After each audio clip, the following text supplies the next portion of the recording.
You want to design engaging learning experiences for your students, but how do you layer in additional instructions such as information and research skills to help your students engage more effectively? Fortunately, a good way to create such instructional opportunities is something you've already seen in this course: backward design. You can identify opportunities for collaboration with librarians by examining the assignments you've already planned for your course. Consider what your students may need to know in order to complete the assignment. Maybe skills or knowledge outside the discipline you're teaching that they may not already know. This gap between what your students know and what they need to know is an opening for other kinds of instruction. When you think about your assignments, maybe a research paper or a textual analysis, try to identify gaps in student knowledge. Some questions for you to consider. What do you want your students to be able to do? What skills do you want them to display? What concepts do you want them to understand? What help might they need in order to do those things? Let's look at an example of how the backward design model can be used when you find gaps in student knowledge. How about a theory course that asks students to look to the past to find factors that have influenced the current state of their field? The students will be assessed on a research paper, perhaps within an in-class presentation.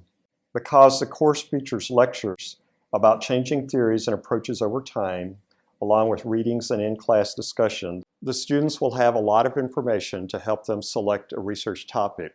But what other concepts or skills might help them? What gaps in student knowledge may need to be addressed? Perhaps they could benefit from instruction from a librarian about finding scholarly or even primary sources, which are often helpful in answering historical questions. Perhaps the students also need guidance on evaluating sources so they can recognize when to continue searching instead of settling for the first relevant article they come across. And maybe the students need a refresher on citing sources, things like when to cite, when to quote versus paraphrase, and even using a citation style guide or citation software.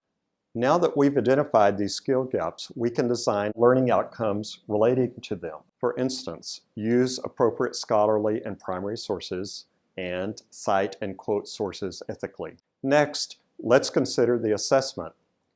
We see that the planned assignment would assess these outcomes, but more concreteness in the directions for the assignment would help students meet our expectations with less guesswork. We may want to spell out which kinds of sources or how many we would like to see, as well as note which citation format is required. And now for instructional components to support these learning outcomes in the assignment. We might include inviting a librarian to class to talk about scholarly resources and strategies for searching.